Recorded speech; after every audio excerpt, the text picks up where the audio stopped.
Reality show එකක් කරන්න කියලා මිලියකට කතා කරලා ප්‍රෝග්‍රෑම් එක ඉවර වෙද්දි තමයි දැනගන්නේ එයා ලෝකේ ඉන්න ලොකුම ඒකාධිපතියගේ සහෝදරයා මැරුවා කියලා. අපි අද බලමු ඒ ස්ටෝරි එක. අපි ඒ කතා කරන්නේ නෝර්ත් කොරියාවල හිටපු රූලර්ස්ලා ගැන. ඕගොල්ලෝ ඒ වීඩියෝ එක බලලා මේකට ආවොත් තව පොඩ්ඩක් පැහැදිලි වේවි. අපි දැන් දන්නවා කිම් ජොන් උන් තමයි මේකේ රූලර්. හැබැයි එයාට ඉන්නවා තව සහෝදරයෝ 5 දෙනෙක්. මේ සිද්ධියට සම්බන්ධ වෙන සහෝදරයා තමයි කිම් ජොන් නෑම් කියලා කියන්නේ. අපිට වෙලාවත් චුට්ටක් තියෙන එකේ අපි බලමු මේ කිම් ජොන් උන්ගේ ළමා කාලය කොහොමද කියලා ගෙවුනි. කිම් ජොන් උන් ඇත්තටම ඒකාධිපති පාලනයේ හිර වෙලා හිටපු කෙනෙක් නෙවෙයි. එයා ස්විස්ටර්ලන්තේ තමයි ඉගෙන ගත්තේ. ස්විස්ටර්ලන්තේ තිබ්බ ඉස්කෝලේක ඔයගලන්ට පේනවා මේ චිකාගෝ බුල් කියන ඇමරිකන් ෂර්ට් එකකුත් ඇඳගෙන මෙයා මේ වාඩි වෙලා ඉන්නේ ඒගොල්ලන්ගේ ක්ලාස්මේට්ස්ලත් එක්ක. කිම් ජොන් උන්ගේ ඉස්කෝලේ තමයි ඔය තියෙන්නේ. අනේ ඔක ප්‍රනවුන්ස් කරන්න කියන්න එපා. මේක නම් හරි මම හරි ප්‍රනවුන්ස් කරගන්න. ඊට පස්සේ කිම් ජොන් උන්ගේ අම්මා නැතිවෙනවා 2001. අම්මගේ නංගි ඉන්නවනේ. ඒ කියන්නේ එයාගේ නැන්ද තීරණය කරනවා කිම් ජොන් උන්ව ආයි නෝර්ත් කොරියාවලට ගෙන්න ගන්න. ප්‍රශ්නේ මොකද දන්නවද? නැන්දට මෙයා නැති වුණොත් එහෙම ඒ රජ වංශයට තියෙන කනෙක්ෂන් එක නැති වෙනවනේ. ඊට පස්සේ මෙයාව මේ ස්විස්ටර්ලන්තේ තිබ්බ ඉස්කෝලේ ඉඳන් මේ ජර්මනියේ බර්ලින් කියන හරියට තියෙන US එම්බසියට ගෙන්න ගන්නවා.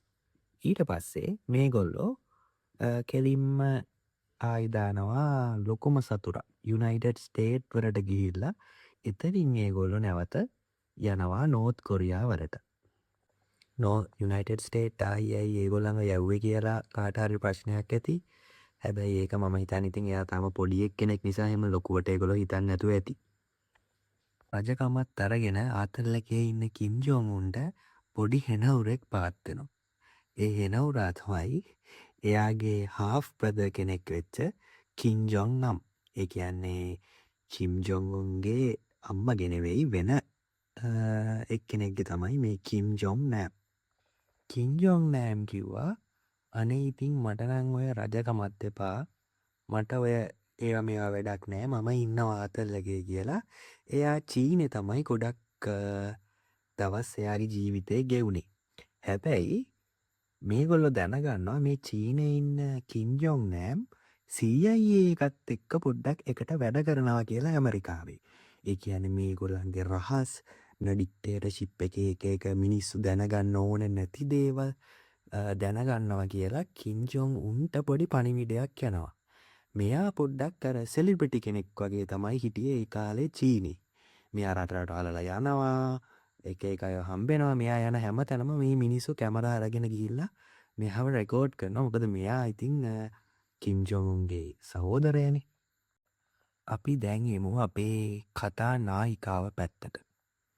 මෙයාගේ නම සිටි අයිසා කියලා තමයි තියෙන්නේ. මම හරියට ප්‍රොනවුන්ස් කරනවද නම් දන්නේ නැහැ. මෙයා දවසක් ජේම්ස් කියලා කෙනෙක් කන්ටැක්ට් කරලා කියනවා ඔයා කැමතිද කියලා පොඩි රියලිටි ෂෝ එකක් කරන්න. මේ රියලිටි ෂෝ එක මොකක්ද කියලා ඇහුවාම ජේම්ස් කියන්නේ මේක ප්‍රෑන්ක් ෂෝ එකක්. ඔයාට තියෙන්නේ ප්‍රෑන්ක් කරන්න. මේගොල්ලෝ මම හිතන්නේ මාසෙට ඩොලර් 1000ක්. එයාට ඉතින් ඒක ලොකු ගාණක් තරංග පාපු මූවී එක කරපු කෙනෙක් නෙවෙයි. මෙයා නිකන් සාමාන්‍ය නිලියක් වෙන්න බලාපොරොත්තු වුණු කෙනෙක්. ගෙයින් අර මෙයා සිටි අයිෂාට කතා කරපු එක්කෙනා. එයා මම කිව්වනේ නම ජේම්ස් කියලා. මෙයාගෙන් අහනවා මොකක්ද මේ ප්‍රෑන්ක් ෂෝ එක කියලා. මෙයා කියන්නේ බේබි ඔයි ෆ්‍රෑන්ක් එකක් කියලා. ඒ කියන්නේ බේබි ඔයි කියලා කියන නිකන් බේබි ඔයි ටිකක් මූණට අහලා දුවන්න. අන්න ඒ වගේ තමයි මේ ප්‍රෑන්ක් ෂෝ එක යන්නේ. අපි ඔයාට ප්‍රමෝෂන් එකකුත් දෙන්නම්. ඒක නිසා අපිත් එක්ක වැඩ කරන්න කියනවා. මේ කිසිම දෙයක් දන්නේ නැති කිම් ජොන් නම් එනවා මලයාසියා කවුලාලම්පූර් වල තියෙන එයාපෝට් එකට. එයා මේ වගේ කියන්නේ ඒගොල්ලෝ කියනවා මෙතන ඉඳලා තියෙනවා කියලා 5 දෙනෙක් සසිනේෂන් එක මෙහෙවන්න.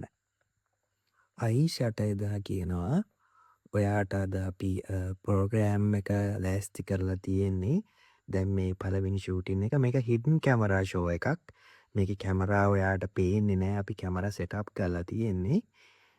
ඒක නිසා බේබි ඔයිල් කියලා මෙයාට දෙනවා නැප්කින් එකක වගේ දාලා ඒගොල්ලො පෙන්නනවා අර මම කලින් පෙන්නපු කිම් ජොන් නෑම් ග්‍රේ කල සූට් එකක් ඇඳගෙන කෙනෙක් කෙනවා අපි එයාව තමයි තෝරගෙන තියන්නේ. ඔයාට තියෙන්නේ එයාට මේක අල්ලලා දුවන්න කියලා. මේ CCTV ෆුටේජ් නම් පොඩ්ඩක් පැහැදිලි නෑ. ඒ වුණාට ඔයගලන්ට පේනවා ඇති අර අහිංසක සිටි ආයිෂා මේ කිම් ජොන් නාම්ගේ මූණට අර රෙදි කෑල්ල තියලා එතනින් දුවගෙන යනවා. කිම් ජොන් නෑම්ට ඒ දුන්නු විස ඇත්තටම එක පාරම වැඩ කරන්නේ නෑ. ඒකට අපි කියන්නේ නර්ව් ඒජන්ට් එකක් කියලා. ස්නායුවලට තමයි ඒක ටික ටික බලපාන්නේ. ටික කාලයක් යනවා. ඉතින් ඔයාට පේන ඇති ඒක වෙලා මේ එයාපෝට් සිකියුරිටි එකේ එක පුද්ගලයෙක් එක එයා ඇවිදගෙනත් යනවා කිසි ප්‍රශ්නයක් නැතුව. පැය කීපයකට පස්සේ කිම් ජොන් නෑම් ජීවිතය අතෑරලා යනවා. ඉතින් මේ අහිංසක සිටි අයිෂා ඒකට අහු වෙලා මෙයාව සිරබාරයට ගන්නවා. මෙයාත් එක්ක තව 5 දෙනෙක් ඉඳලා තියෙනවා. ඔය සැර ටොක්සින් හැන්ඩල් කරන්න එක්කෙනෙකුයි. එතකොට මේගොල්ලන්ගේ ලීඩර් කෙනෙක් ඉඳලා තියෙනවා. එයා තමයි අර කිම් ජොන් උන්ගේ ගවර්න්මන්ට් එකෙන් දාලා තියෙන එක්කෙනා. ඊට පස්සේ තව මේගොල්ලන්ට ඩ්‍රයිවර් කෙනෙකුත් ඉඳලා තියෙනවා. සිටි ආයිෂාව එතනින් අරගෙන යන්න. සිටි ආයිෂා ඉන්දුනීසියන් එක්කෙනෙක්. ඉතින් ඒගොල්ලෝ මලේසියන් ගවර්න්මන්ට් එකට ගිහිල්ලා ඉතින් ඉල්ලනවා මේක ප්‍රෑන්ක් එකක් කියලා තමයි මෙයා දැනන් හිටියේ.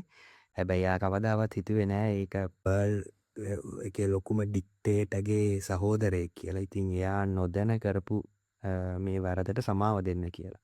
ඉතින් ඒක මලේසියන් ගවර්න්මන්ට් එක පිළි අරගෙන අවුරුදු 2ක් තිස්සේ තිබ්බ මේ නඩු විභාගයෙන් පස්සේ දැන් මෙයාව රිලීස් කරලා තියෙනවා. ගොඩක් අපිට තියෙනවා සාධක කිම් ජොන් උන් මේක ලයිව් බලාගෙන හිටියා කියලා.